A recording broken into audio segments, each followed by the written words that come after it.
Copenhagen, Denmark. Copenhagen didn't become a great city by accident. It became great through design decisions that shaped how people move every day. One defining choice was making walking and cycling the backbone of mobility. About 35% of Copenhagen residents bike to work or school daily, thanks to connected bike paths on all main and side streets, and countless traffic calm zones for pedestrians and cyclists. The city's streets are not dominated by freeways or high-speed arterials. Instead, 80% of the urban street network is designed for walking and cycling, which encourages people to choose human-powered transport instead of cars. Those numbers aren't incidental.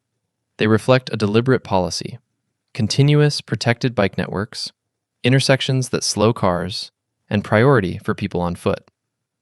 Public transit integrates with cycling and walking routes, meaning a commuter might cycle to a train station, ride into the center, and walk to work without barriers.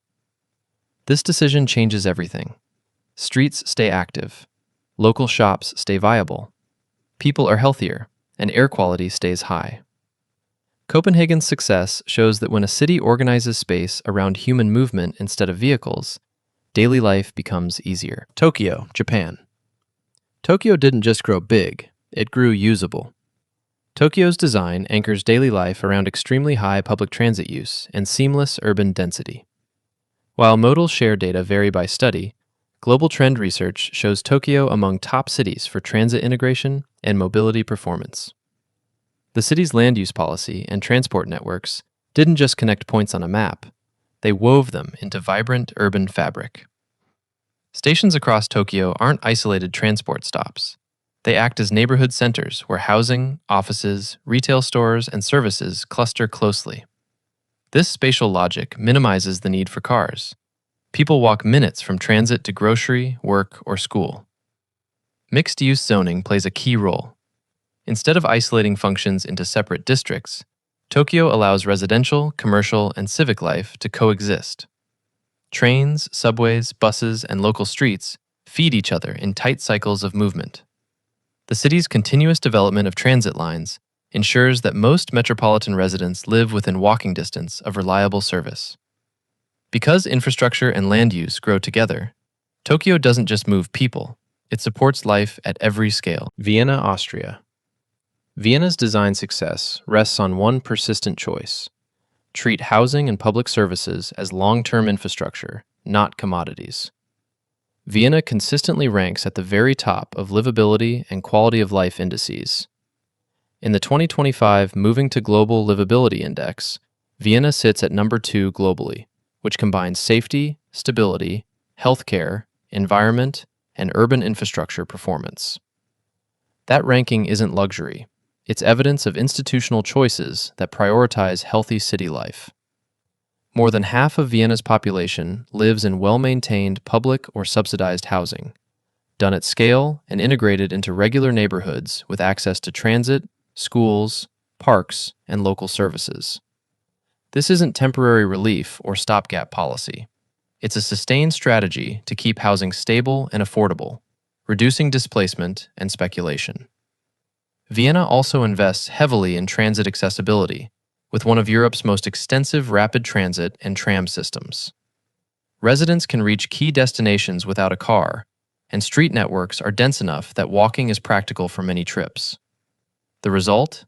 Reliable daily routines, resilient communities, and a transportation system that supports personal life rhythms rather than overriding them. Amsterdam, Netherlands.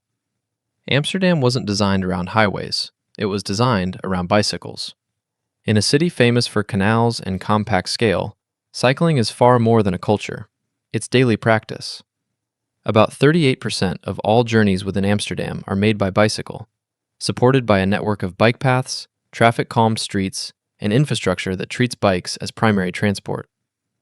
In the Netherlands more broadly, around 27% of all trips are by bicycle, making it one of the most bike-centric transport systems globally. This was not accidental. Amsterdam's planning discourages cars in the center through narrow streets, prioritized bike lanes, and high parking costs. Meanwhile, bikes have dedicated space that is safer and quicker for many short trips than driving. The impact on daily life is direct. Residents can reach work, school, shops, and social venues without a vehicle. Streets are designed for people at human pace, not car speed. Shops and restaurants benefit because cyclists and pedestrians spend more time on the street than drivers passing through. Amsterdam shows that when a city aligns infrastructure with how most people actually move, daily life becomes more predictable, healthier, and inclusive by design. Singapore. Singapore doesn't rely on luck. It relies on layered planning. Singapore's urban design fully integrates land use and mobility. The city-state's transport policies have made public transit a central reality of urban life. Data from integrated mobility plans show that a substantial majority of trips here occur without private car use, with planning that prioritizes walking, rapid transit, and bus services as primary options.